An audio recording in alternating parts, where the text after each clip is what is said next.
ಈ ಕೇಸಲ್ಲಿ ನಿಮಗೆ NTA ಬೇರೆ, ಶಿಕ್ಷಣ ಇಲಾಖೆ ಬೇರೆ, ಮೆಡಿಕಲ್ಗಾದಂಥ ಎಕ್ಸಾಮ್ ಬೇರೆ, ಆ ಎಕ್ಸಾಮಲ್ಲಿ ಸೀಟ್ ತೆಗೆದುಕೊಳ್ಳುವಂಥ ಕಾಲೇಜುಗಳು ಬೇರೆ, ಪರ್ಸೆಂಟೇಜ್ ಇನ್ನೊಂದು ಮತ್ತೊಂದು ಬರುತ್ತೆ. ಇದು ಆಚೆಗೂ ಶಿಕ್ಷಣ ಸಚಿವರು ನೇರವಾಗಿ ಅದಕ್ಕೆ ಅವ್ರ ಅಂಡರ್ಲ್ಲಿ ಬರೋ NTA ಅಂತೆಲ್ಲ ಹೊಣೆ ಮಾಡಿದ್ರು. ಇದರಲ್ಲಿ ಮಾಡೋಕ್ಕಾಗದೇ ಇದ್ದರೂ ಸರ್ಕಾರದ ನೈತಿಕತೆ ಇದ್ದೇ ಇರುತ್ತೆ. ಅದನ್ನು ಮಂಜುನಾಥ್ ಅವರು ಒಪ್ಕೊಂಡ್ರು. ನೈತಿಕವಾಗಿ ಸರ್ಕಾರ ಇದ್ದೇ ಇರುತ್ತೆ. ಲೀಗಲಿ ನಾನು ಆ ಸಚಿವನ ತಂದು ಕಟಕಟಲ್ಲಿ ನಿಲ್ಲಿಸ್ಬಿಡ್ತೀನಿ, ಇವ್ರನ್ನ ನಿಲ್ಲಿಸ್ತೀವಿ ಅಂದರೆ ರೀ ಅವರು ನಿರ್ದೇಶಕರಿದ್ದರು, ಇನ್ನೊಬ್ಬರು ಅದರಲ್ಲಿ ಮೇಯ್ನ್ ಇನ್ಚಾರ್ಜ್ ಅವರಿದ್ದರು, ಇವರೇ ಕಾಲ್ ಮಾಡ್ತಾರೆ ಜಾಬ್ಗೆ, ಇವರೇ ಅಪಾಯಿಂಟ್ ಮಾಡ್ತಾರೆ.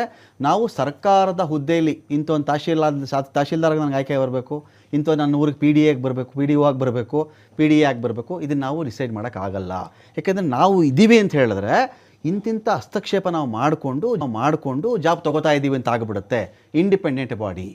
ಕೆಲವು ಸಂಸ್ಥೆಗಳಲ್ಲಿ HR ಡಿಪಾರ್ಟ್ಮೆಂಟೇ ಆ ಸಂಸ್ಥೆದಿರಲ್ಲ. ಕೀಪ್ ಇನ್ ಮೈಂಡ್, HR ಡಿಪಾರ್ಟ್ಮೆಂಟೇ ಆ ಕಂಪ್ನಿದಿರಲ್ಲ. ಅದೊಂದು ಇಂಡಿಪೆಂಡೆಂಟ್ ಬಾಡಿ ಕೊಟ್ಟಿರ್ತಾರೆ. ಯಾಕಂದರೆ ಇಲ್ಲಿ ಯಾವುದೋ ಎಂಪ್ಲಾಯ್ ದುರುದುಮ್ಮನ ಇರ್ತವೆ, ಅವರದ್ದೇ HR ಇದ್ದುಬಿಟ್ರೆ ಸರಿಯಾಗಿ ಅಟೆಂಡ್ ಮಾಡಲ್ಲ, ಅವನ ಮಾಲೀಕನ ಮಾತು ಕೇಳಿಬಿಡ್ತಾನೆ ಅಂತ. ಇಂಡಿಪೆಂಡೆಂಟ್ HR ಬಾಡಿ ಇಟ್ಟಿರ್ತಾರೆ ಕೆಲವು ಸಂಸ್ಥೆಗಳಲ್ಲಿ. ಹಾಗೆ ಅಂತ ಇದರ ಆಚೆಗೂ ಈ KPSCಗೆ ಒಂದು ಇಚ್ಛಾಶಕ್ತಿ ಬೇಕು. ಈ ಥರದ್ದೊಂದು ಸಮಸ್ಯೆ ಮುಂದಕ್ಕೆ ಆಗಲೇಬಾರ್ದು, ಮುಂದಕ್ಕೆ ಯಾವ ಕಾರಣಕ್ಕೂ ಆಗಬಾರ್ದು ಅಂಥೇಳಿ ಏನು ಮಾಡ್ಬೇಕು ಹೇಳಿ ಸರ್? ಇವತ್ತು ನಾವು ಇದನ್ನು ಒಂದು ಸಂವಿಧಾನ ಹುದ್ದೆ, ಇವತ್ತು KPSC ಸಂವಿಧಾನ ಹುದ್ದೆ ಏನು ಇವತ್ತು ಆ ಸಂವಿಧಾನ ಹುದ್ದೆಗೆ ಅಧ್ಯಕ್ಷ ಸ್ಥಾನ ಎಲ್ಲಿ ಸೆಲೆಕ್ಟ್ ಮಾಡ್ತಾರಲ್ಲ ಅದಕ್ಕೆ ಒಂದು ಸ್ಕ್ರೂಟಿನಿಂಗ್ ಕಮಿಟಿ ಅಂತ ಇರಬೇಕು.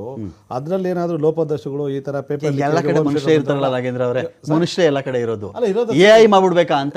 AI ಬಂದ್ಬಿಟ್ರೆ ಚೆನ್ನಾಗಿರುತ್ತೆ, ಇನ್ನೂ ಬೆಸ್ಟ್ ಅಂದ್ಕೊಂತೀವಿ ಅಲ್ಲ. ಮುಂದಿನ ದಿನಗಳಲ್ಲಿ ಅದು ಬರಲೇಬೇಕಾಗುತ್ತೆ. ಇವತ್ತು ನೋಡಿ, ನೀವು ಒಂದು ನೀಟ್ ಎಕ್ಸಾಮ್ ವಿಚಾರ ತಗೊಂಡ್ಬಿಡೋಣ, ಅಲ್ಲಿಂದ ನಾನು ಮತ್ತೆ ಆ ವಿಚಾರ ನಿಮಗೆ ಕಂಪ್ಲೀಟ್ ಮಾಡ್ತೀನಿ. ನೀಟ್ ಎಕ್ಸಾಮಲ್ಲಿ ದುರಂತ ನಡಿಬಾರ್ದಂಥ ದುರಂತ, ಈ ದೇಶದಲ್ಲಿ ಕಂಡರಿಯದ ದುರಂತ. ಇವತ್ತು ಮಕ್ಕಳ ಭವಿಷ್ಯಕ್ಕೆ, ಒಂದು ಉಜ್ವಲವಾದ ಭವಿಷ್ಯಕ್ಕೆ ಇವತ್ತು ಎಷ್ಟೋ ಮನೆ ದೀಪಗಳು ಆರಿದಾವೆ, ಅದು ನಮ್ಗೆ ನೋವಿದೆ. ಮತ್ತು ಒಂದು ಭವಿಷ್ಯನ ನಿರ್ಮಿಸಬೇಕಾದ ಸರ್ಕಾರನೇ ಇವತ್ತು ತಲೆ ಕೆಳಗಾಗಂಥ ಪರಿಸ್ಥಿತಿ ಬಂದಾಗ ಇಡೀ ವಿದ್ಯಾರ್ಥಿ ಸಮೂಹನ ಎದ್ದು ಹೋರಾಟ ಮಾಡಿ ನ್ಯಾಯ ಪಡೀತದು, ಅದು ಸತ್ಯ, ಒಪ್ಕೋಣ. ಇವತ್ತು ಆ ಒಂದು ಕಂಡಂಥ ಸರ್ಕಾರ, ಕೇಂದ್ರ ಸರ್ಕಾರ, BJP ಸರ್ಕಾರ ಇರ್ಬೋದು, ಕಾಂಗ್ರೆಸ್ ಸರ್ಕಾರ ಇರ್ಬೋದು, ಆದರೆ ಅದಕ್ಕೆ ವಾಟ್ ಇಸ್ ದ ನೆಕ್ಸ್ಟ್ ಮಾನದಂಡ, ನೆಕ್ಸ್ಟ್ ಏನು ಮಾಡಬೇಕು ಅಂದಾಗ ಅವರೊಂದು ರೂಪರೇಷೆಗಳು ಸಿದ್ಧಾಂತ ಮಾಡಿದ್ರು. ಪರೀಕ್ಷೆ ಸಿದ್ದುಪಡಿ ಮಸೂದೆನೇ ತಂದ್ರು ಇವತ್ತು. ಸೊ ಮಸೂದೆ, ಸಾರ್ವಜನಿಕ ಪರೀಕ್ಷೆ ಸಿದ್ದುಪಡಿ ಮಸೂದೆನೇ 2026 ತಂದವ್ರೆ.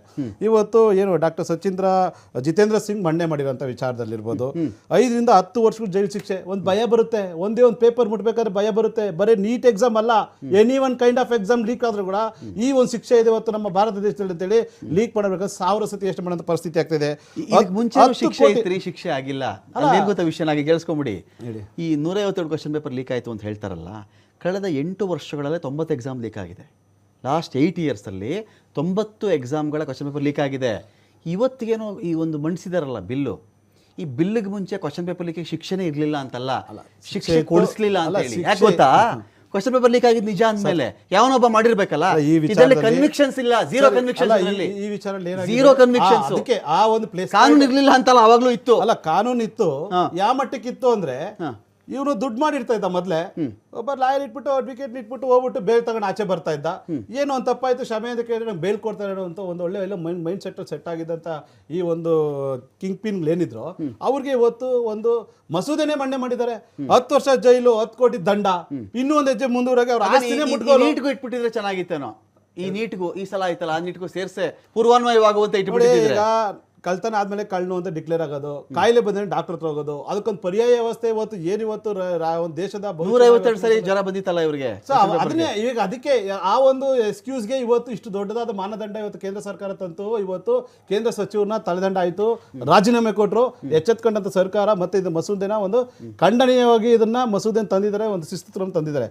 ಅದೇ ರೀತಿ ನಮ್ಮ ರಾಜ್ಯದಲ್ಲಿ KPSC ಎಕ್ಸಾಮ್ಗಳು ಅದೇ ಬಹುಶಃ ಇವತ್ತು ಗುಡಿಸಲಿಂದ ಅಂತ ಬರೋಂಥ ಮಕ್ಕಳು ಇವತ್ತು ಗೌರ್ಮೆಂಟ್ ಅಲ್ಲಿ ಒಂದು ಕೆಲಸ ಹುಟ್ಟಿಸ್ಕೊಬೇಕಂತ ಬರ್ತಾರೆ. ಇವತ್ತು ಆಯ್ತು, ನೀವು ಯಾರು ಕೊಡ್ತೀರಪ್ಪ, ದುಡ್ಡಿರೋ ಕೊಡ್ತೀರ. ಅವನ್ನೆಲ್ಲ ಒಂದ್ ಕಡೆ ಸಾಲ ಮಾಡಿರ್ಬೇಕು, ಜಮೀನ್ ಮಾಡಿರ್ಬೇಕು, ಬಡ್ಡಿಗೆ ತಂದಿರ್ಬೇಕು, ತಾಳಿ ಮಾಡಿರ್ಬೇಕೇನೋ. ಆದ್ರೆ ತಂದು ಏನೋ ಮಾಡಿ ನಿಮ್ ಕೈಲಿ ಸ್ವಲ್ಪ ದುಡ್ಡು ಕೊಡ್ತಾನೆ. ದುಡ್ಡು ಕೊಟ್ಟಾದ್ಮೇಲೆ ನೀವು ಅಪಾಯಿಂಟ್ಮೆಂಟ್ ಮಾಡ್ತೀರಿ. ಆತ ಭ್ರಷ್ಟಾಚಾರ ಆಗ್ತಾನ, ಒಳ್ಳೆ ನೈಜವಾದ ಅಧಿಕಾರಿ ಆಗ್ತಾನ, ಸೇವೆ ಮಾಡ್ತಾನ, ಸಮಾಜ ಸೇವೆ ಮಾಡ್ತಾನ, ಅವನು ಕೂಡ ಭ್ರಷ್ಟಾಚಾರ ಆಗ್ತಾನೆ. ಅನಿವಾರ್ಯ ಪರಿಸ್ಥಿತಿ ವ್ಯವಸ್ಥೆಗೆ ಹೊಂದ್ಕೋಬೇಕಾಗುತ್ತೆ. ತನ್ನ ತಾಯಿ ತಾಲಿನೋ ಆಸ್ತಿನೋ ಸಾಲನೋ ಬಡ್ಡಿ ತಂದಾಗ ಅವನು ಆಟೋಮೆಟಿಕ್ ಭ್ರಷ್ಟಾಚಾರದಲ್ಲಿ ಕೈ ಜೋಡಿಸ್ತಾನೆ. ಇವತ್ತು ಈ ಸರ್ಕಾರ ಎಚ್ಚೆತ್ಕೊಂಡು KPSC ಅಧ್ಯಕ್ಷ ಸ್ಥಾನ ನಾವು ತಂತು. ತಾಯಿ ತಾಳಿ ಮಾರೋರು ಯಾರು ಬಂದು ಇಲ್ಲಿ ಕೂತ್ಕೊಳ್ಳೋಲ್ಲ. ಪರಿಸ್ಥಿತಿ ಹೆಂಗ್ ಬರುತ್ತೆ? ಕೇಳಿಸ್ಕೊಳ್ರಿ, 40 ಲಕ್ಷ ಮೊದಲೇ ಪೇಮೆಂಟ್ ಅಂತೆ. ಹೌದು ಸರ್, 40 ಲಕ್ಷ ಫಸ್ಟ್ ಪೇಮೆಂಟು.